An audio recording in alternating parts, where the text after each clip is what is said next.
horse stories are really relationship stories. This magnificent animal touches into your soul, and many of us fall in love with them. And like in any relationship, they can take advantage of us and be naughty. Well, just like humans, isn't it? Author Christine Hemp wrote Wild Ride Home, Love, Loss, and a Little White Horse, a family memoir. She'll talk about the broken relationship that she had with an ex, her mother's dementia, her father's end-of-life decision, and seeking delight. She'll do a wonderful poetry reading, and of course, we'll talk about the horse that she loves.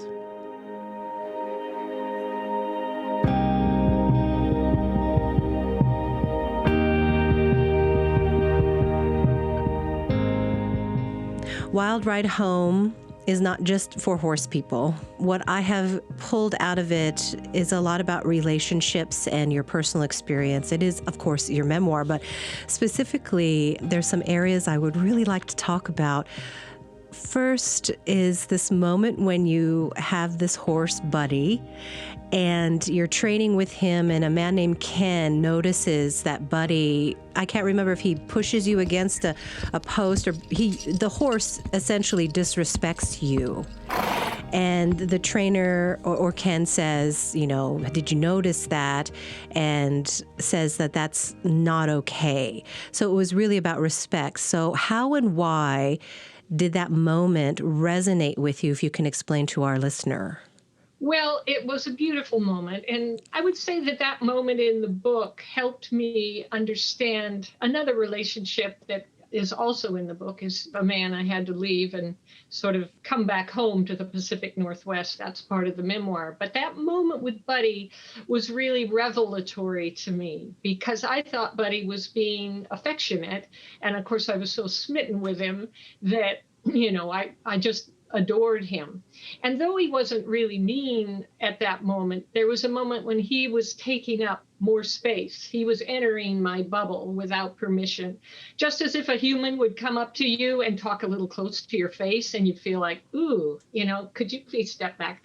That's the feeling that we actually get when we're tuned in to human interaction as well as horse interaction. So that was a pivotal moment for me. And when Ken said that, look, he's not your scratching post, I began to learn through Buddy very, very subtle moments in human relationships as well. So it was a moment where I enjoyed making it a scene in the book, because it did resonate. In this particular moment, it leads into another question in the book about that relationship with your former fiancé. And if you don't mind, could you explain why you liked this person enough to want to marry them, but then how it fell apart? Well, that was a complicated time. I think there were moments of pure, unadulterated excitement about being with someone who seemed like a kindred spirit. And a little bit like being smitten with a horse, you're just dazzled by, the relationship. And I often called it to myself high octane. It was high octane. He was very, very smart, very talented, but also had a deep wound in him that I could not see then. Interestingly enough, that happens, and you see in my book, with horses. Mm-hmm. Horses often have a deep wound from a relationship with a human, and so that is something you have to address. But I was not prepared for the kind of actually psychotic behavior that happened with my then fiancé. Not at all prepared, and felt almost sort of, it was just so spooky to have the reality shift within that relationship. And he could just sort of go in a moment's notice. And I don't mean physical abuse, but psychological sort of aggression that was very, very confusing to me. So, but I do, as you know, in the book, know that I keep my true north. And when I finally stepped back to see what was happening, it was clear that I just had to leave. So I don't ruin the story, but I'm not sure if that answers your question. But what was I attracted to was so many good things. We were both fly fishermen, we were writers and painters, and he was funny and fun. Yeah. and charming with my family. Oh, that's always a kicker when the family, yeah, especially if the mom likes them, then you're like, this is a go. And I guess I'm wondering, without ruining what's in the book, no spoilers, but just how did you stay with your true north? And by that, I assume that means you were in tune with yourself to know that this isn't how I want to live or be with a person. Because I feel as if so many, particularly our younger people, may not be getting this type of mentorship in relationships. So if you could share. Well, I have to say that my family is my true north. And now I call my husband my family too, my now husband. I realized that it was contrary to my very being because it was a lie. Wow. And the lie of it, because we were so charming in public and he was so lovely. And then sometimes we'd get home and it just was frightening, that he would turn. And obviously, I know now the wounds of his childhood were so deep. He had a very famous father and, not well taken care of. I didn't really realize that that was going to be a problem. But the true north for me was I couldn't do the lie, that he was this person and I was with him. It became ridiculous. And I think that's why, interestingly enough, in this last 4 years of leadership, it's not political, it's just looking at leadership when there are lies. There is an alternate reality that's happening that, it really kind of did a weird thing to me because I thought, wow, that was similar to what I went through. Reality shifting that isn't true, Yes, and I'm so thankful that you were aware of that, and that I have a lovely family, and so we both are blessed with Yeah. good families. So I often worry about those who don't because they have to dig a little deeper to find that true north. Like I try to teach my daughter, like, here's a red flag when they're completely controlling and you're not seeing your friends anymore. Yes, how sweet. Yes, that's really interesting. And my family did too. They saw it and said, I came home. And what you say is really interesting too about younger women and men too. Mentorship is super important. I think so. And whether you're a parent or an aunt or a school teacher or, writing a book or whatever, that's really important now. And I feel for the younger generation too right now is sort of stuck in this Zoom thing. And are they cultivating people who they can feel they can trust? Oh, yes. This book, Wild Ride Home, Christine, I feel would be an excellent book mentor, if you may, because you tackle a lot of personal issues within yourself and your family, very authentic way. So I really felt connected with you. And in particular, the 3 experiences that I wanted to talk about that I think would be helpful to the listener is, one, your mother and dementia, and then your father's illness and then death and the way he chose to go about that. But we already covered the relationship part, so we'll move on from there. What can you say to those who have a loved one going through dementia? One, how did you cope, and what advice do you have for them? Those are really good questions because a lot of people are having that happen right now. And I think the first thing that comes to mind, which is an earmark of my family, is laughing. As you found out in the book, I mean, there are many funny places with my mother in the stages of Alzheimer's where she says funny things and I say funny things. And if you can laugh about it, it's easier. It also alleviates the condition of an Alzheimer's patient. And my mother lived with it for, I'd say almost a decade. So I came home and it was a long time before she died, 8 years or so, almost a decade. And when I came home, this was happening. So what was interesting for me in writing the memoir is that I came home thinking I needed help from this crash of my love affair and my whole idea of my life and all this. And I landed with my mother in the early stages of Alzheimer's. So I quickly shifted to caregiving with my sister and my brother back east. And that changed me. I realized that, wow, I've come back now to another alternate reality, which is Alzheimer's. Yeah. That is the alternate reality of all time. But I think advice is to laugh. Advice is to acknowledge that other reality, unlike the former fiance. With an Alzheimer's parent or friend, you acknowledge that reality. So there isn't some kind of, what, okay, mom, she would just, invent things. Like, I was way up there. I said, oh, really, mom? What, where was it? Tell me about it, so that the agitation is lifted. That's one little hint. Laughing and acknowledging their reality. Oh, Christine, that is so helpful because I would say typically a person would want to correct them into our reality. Yeah. Because you love them and care and you want them to know this is real. But I have heard of these other techniques where you just go along with their story and the family seem to be able to cope better that way. What gave you this idea? I just think it was a natural climate of my family dynamic that we laugh a lot, even when things are grim. And also, I think it just became clear that kept her calmer.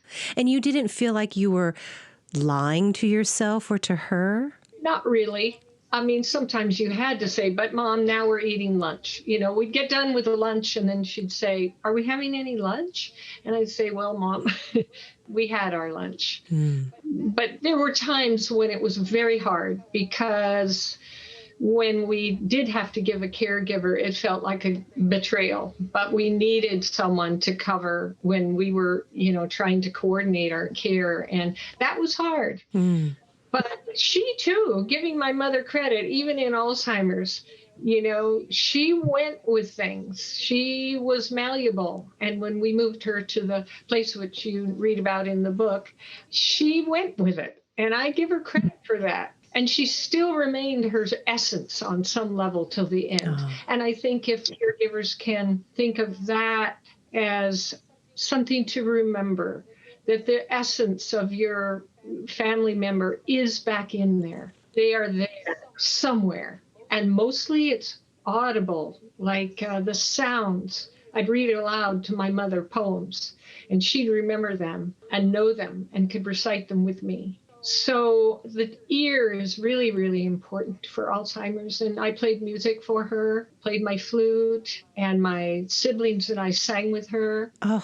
And those things are the things that is that essence way back there. And it gives all of us, I think, some kind of comfort thinking, well, we're all thinking, are we going that way? None of us knows, right? Someday, whoa, but they'll be our essence.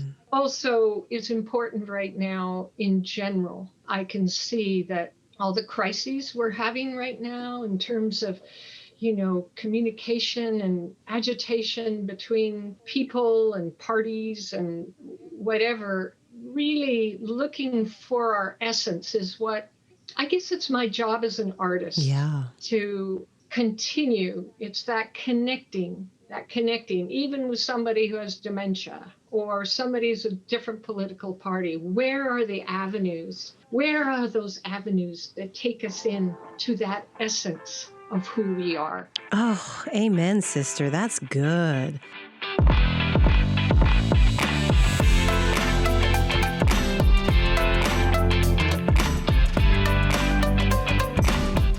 Want to see behind-the-scenes photos and videos from things like local productions, pledge drives, and life around the NWPB studios? Then follow NWPB's Instagram account by searching NWP Broadcasting and hitting the follow button.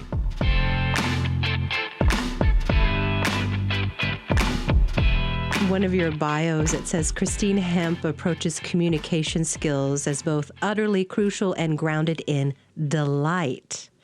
Now, that word delight is intriguing to me, especially for us here in this podcast, because we had a poet, Ross Gay, and he wrote a book on delight and finding delight, even in the smallest of things. So can you explain a little bit about what delight means to you and what you mean that our communication skills need to be grounded in delight?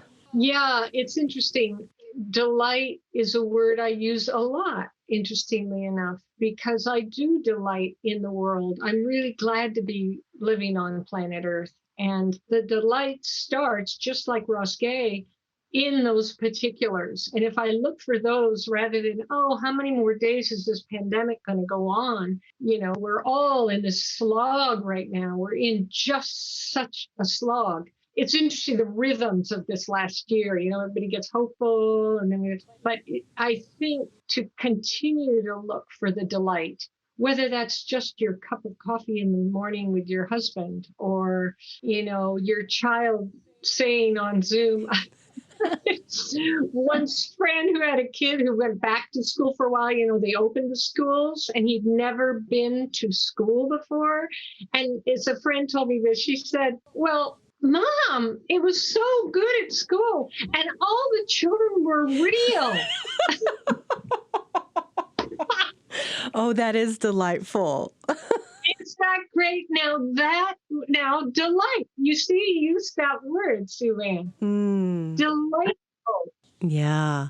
Because, right, Christine, like the energy and the love you put into this memoir and how you mentioned it's sent out into the universe, I feel as if there is this energy that's unseen, but the minute people open and read it, they consume and feel the energy within them. And so if we choose to pick words or push out more delight, we can have a positive impact on those around us, I think, faster and more beautifully than if we choose to focus on the negative. I feel as if it may be weird to say it, but there are times in my social media feed where I just see a friend who posts, I don't know who needs to hear this, but things are difficult and your feelings are real. Yeah. And things will work out. That's really interesting. Well, I brought a poem for you today for this time of COVID, and I wondered if you wanted me to read it. It's a brand new poem, but I call it a psalm in the time of COVID. My friend who nearly died, but didn't, said the only words she spoke that month were, thank you, and I love you. One need not to have shaken hands with death to know such kneel and kiss the ground gratefulness. Today, for instance, I thank the 2 remaining inches of my latte, the fog draping the firs outside my window.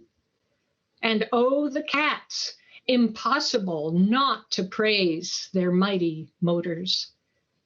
For noble cutlery, spooning, happily sequestered in the kitchen drawer, and thanks to this Ticonderoga pencil number 2, and friends who never tell you what your problem is. Hallelujah to the baby wrens, long flown, who hatched in my fishing creel. Dental floss and the check I found in the recycle bin. For hand-sewn teal and aqua masks. For breathing deep. Hoo-ha for the words like bromance and incunabula. For all the mistakes I've ever made. Finally, a nod to all listeners and purveyors of kind words who may or may not be reading this. Thank you. I love you. Brilliant, Christine. Oh, you got me. You notice the little things, the important things. Gosh darn it. This podcast is like, I just expect now that I'm going to be crying. Oh. I'm just letting the beauty of that moment linger there for a minute before I ask something that's completely bizarre. I had this feeling, I was tired of hearing people say thank you for your service because I felt like it started to become a platitude and losing its meaning, particularly when they said thank you for your service, because I was feeling like I'm acknowledging that you're here to serve me during this pandemic, but I don't necessarily support you being paid more for it, and my thanks should be enough. And I don't mean to take away from that beautiful poem, but I'm just wondering if you're the person that I could ask, could you help me figure out that thought and why it may be wrong or right? figure out this. Let me get this. Let me hear if I've heard you correctly. You're saying thank you can be empty. Yeah, particularly with this, with when we say to a grocery clerk, thank you for your service. Oh, yeah. It sounds A patronizing. bit. Yeah. I understand that. Yeah.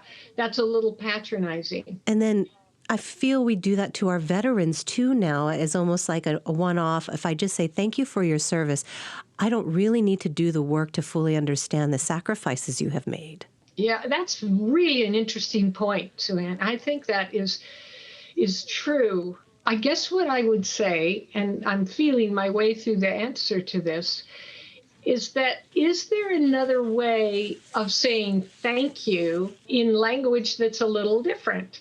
For the, example, the particulars, we were talking about the tiny things.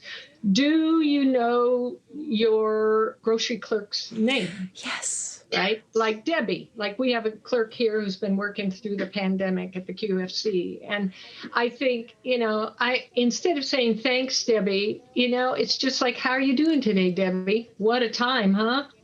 How's the lockdown going? That's in a way that's more particular, it seems to me, than that sort of, thank you for your service with the military. I know just what you mean. Yeah, I wouldn't say that to them, because if I were in a more sort of, I would say their names. Does that make sense, maybe? Yes. Of the particular? And that helps me a lot, too, deal with why I was feeling aggravated by it. Well, yeah, because it's a hallmark thing. It becomes, just like you say, kind of a cliche. So our challenge with language now, with so much quick Twitter, and not that Twitter's bad or good. I make no judgment about the social media. It has opened up so many wonderful things, and sometimes it can be, a weapon and all that. But our challenge as a culture now with our language is to make it fresh, keeping it fresh and new and real and true. I love it, Christine. Yes, and you're so good at that. I mean, I was listening to you did a talk with Humanities Washington, from Homer to hashtags, and you said this line, oh my gosh, Christine said, our oldest language is poetry, and we danced it and sang it. It is in our DNA. Poetry was the historian of the tribe. Oh, yeah. And the way you described the history of the printing press and related it to today's social media. I mean, let me just tell you, listener, that Christine, in a matter of 5 minutes, took a span of what was that, hundreds of years, and said, nothing is new here, people. Twitter existed. It was called the Gutenberg Press, and people were freaking out back then. And everybody thought society was ruined back then. It's because more people were talking, and then you let everybody have access to the books. That's terrible idea. And now you're like, everybody has access to print their own thoughts. And yet we eventually figured things out, right? The truth eventually comes out. So I feel like it eased my anxiety over this idea that social media is ruining our lives. I'm glad to hear it, because I think the kind of creativity that has gone into these, platforms, but I think that social media has also brought us together in so many ways. And also, there is incredible language going on in social media. I mean, like you said, you were going through Instagram and you see a poem that you needed to read. But no, there's nothing new under the sun. But we're feeling very sort of shell-shocked about it. And, okay, so what do we do with the shell shock? What do we do with our surprise and our anxiety, and how do we move together through this and kind of share and laugh about it as well? Yes. And that comes back to your book and your family. Your dad recently passed away. He had leukemia. And what I found extraordinary about this story about your dad is he chose to unplug, if that's the right way to say it. He didn't want to stay in the hospital. He basically, to me, it sounded like chose to die. Mm-hmm. And your family is so tight-knit from what I can gather. I mean, I know you have issues in your family like everybody else does, but you all seem very close. So what do you do when a parent says, I want to die? Because we don't really want to talk about death. No, our culture doesn't talk about death at all. And when in fact, death is everything all the time. I live near a forest here, and Buddy, my horse, and I ride through the forest, and everything we see is both burgeoning in life and death. The stumps are down because the tree is dead, but it's feeding. It's like we don't, in this culture, have an idea that's larger than the event itself. At least culturally. I'm not saying people don't, but it's really interesting how we can't acknowledge it. It should be hidden when death is all around us all the time, and I think you ask how our family handled it. Well, we were aware of my father's volition, of his clear idea of himself and what he chose. He always had a very strong way of going about his life. He chose something and he went toward it. And this was something he did not want the quality of life to go down. And he just felt like it was time to step out, like time to leave the party. And it was very difficult to also challenge him. Not that he was mean about it. It was just that he was so sure, which gave us confidence. And of course, we were with him. We saw him to the other side, right to the edge of the other side. And to do that and to sit with death, with your parents, with your friends, to sit with dying people is a way to make you less nervous about dying yourself. Yes. Yes. Because we avoid it. That's why we're afraid. Mm-hmm. Okay, so in that part, your family, your father's personality then was really like, I have chosen this. And I find that, in my personal experience, a little unusual because sometimes the adult children take over and they make the choice when their parent dies. And I have not seen that turn out well. And so your father sounds like he had what I would call a good death. Yes, he did. That's a good point. Yeah, he did. What advice do you have for adult children who can't let go or let their parents decide? Well, first, I would probably urge them to talk to each other first so that they're all in concert with this decision, and to allow that to first be a stable place for them and that they don't feel threatened by siblings. I guess I'd also, advice is such a funny word, but I would invite them to look at their own fears about death and what is the scariest thing that might happen. And my father used to say, but what would happen? What is the worst thing that could happen? Will you die?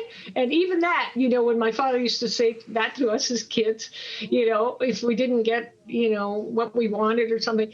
And it sort of made death seem not this final thing, but something else. What is it that you're afraid of with sitting with someone who's leaving the planet? My experiences have been so beautiful because I've faced that fear. Like I said earlier, I think your book, Wild Ride Home, is very authentic as it approaches and tells the story of these many events in your life that I think people, if you have a parent who has dementia or a parent who is aging, or if you've been in or getting out of a relationship that was frankly abusive emotionally, this book could be very helpful. I'm glad it could. That's a nice thing.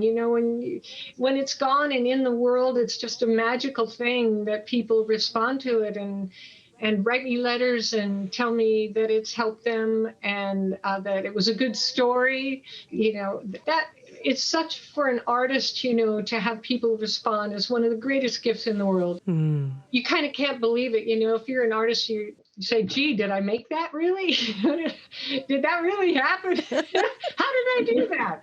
Where did that come from? And it was a long haul with that book, but it's such a blessing to be able to share the work. I think any artist of any kind feels that way, to be able to share it with the world. That's the really great thing. That's wonderful, because what artists do is they connect us to many parts of ourselves, our souls, and each other. I feel as if we need more focus on the arts just for our mental stability. Yeah.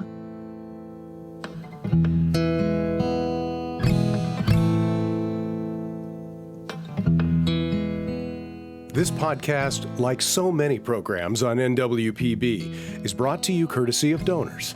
People who watch and listen to NWPB for thought-provoking programs like Traverse Talks. People who give what they can to pay for current programs and technology for future programs. You can join them. Donate any amount that's right for you at nwpb.org. And thank you.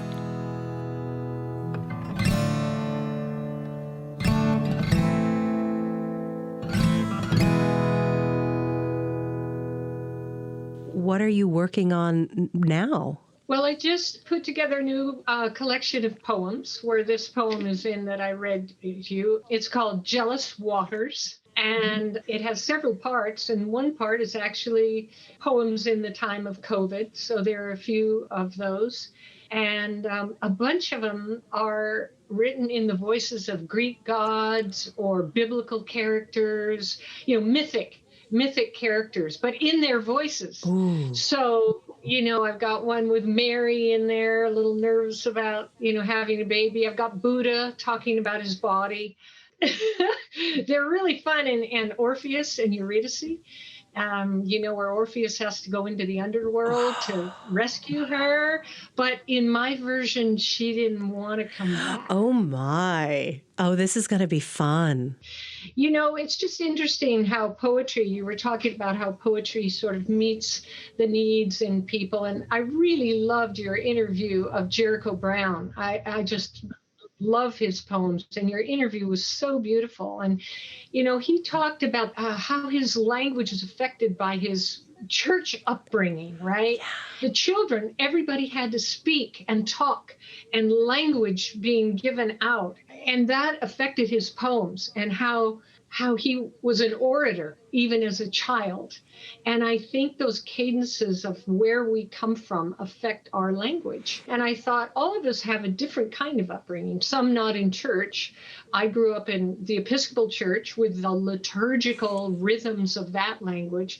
And I think that affects us. I really do. And even writing those poems in the voice of like Mary and Joseph made me look at the stories differently. Oh, wow. Of those characters and the cadences of their speech. And so growing up with the Episcopalian cadences of prayers and the whole liturgy, I think that has affected my poems too.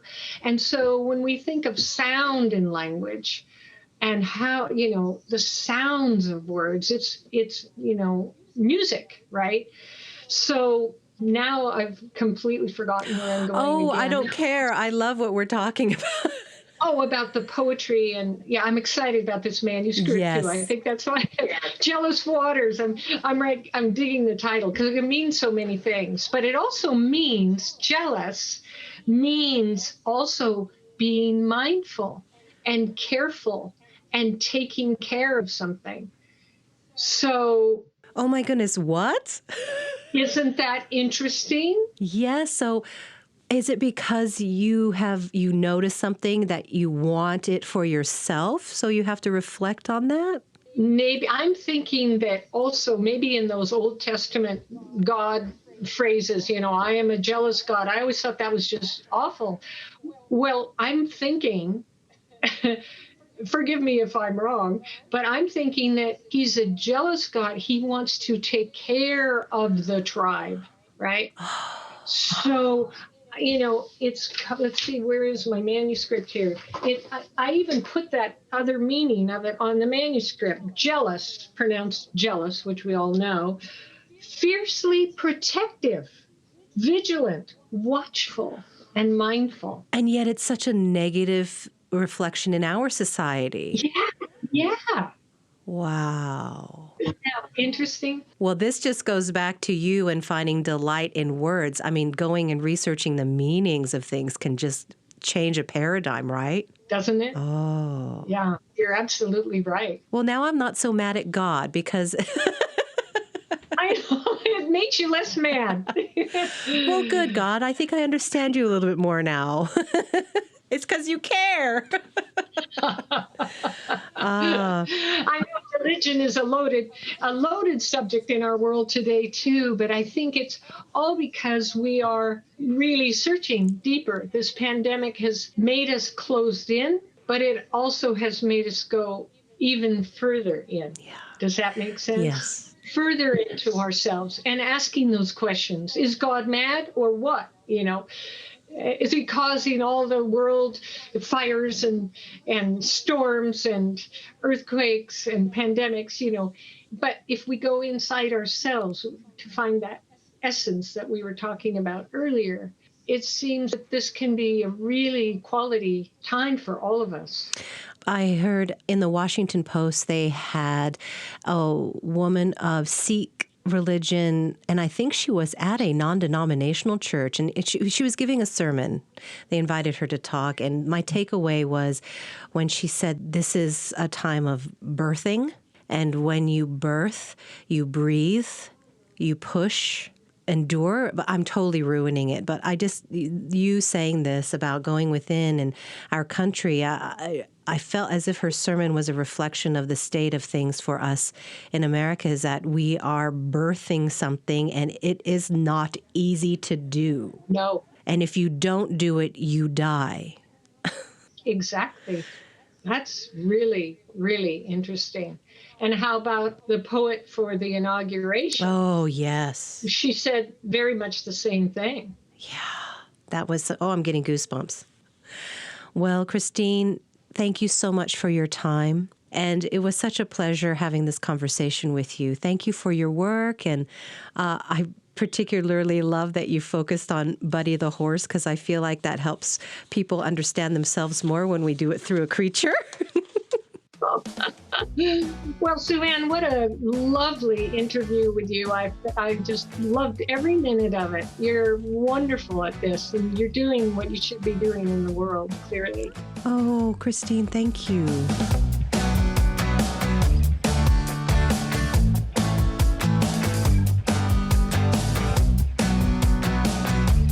That's author, poet, speaker, coach, Christine Hemp. Her book, Wild Ride Home, Love, Loss, and a Little White Horse, a family memoir, can be found or ordered at an independent bookseller near you. I hope you enjoyed this conversation and learned something useful. This is Traverse Talks. I'm Sueann Ramella.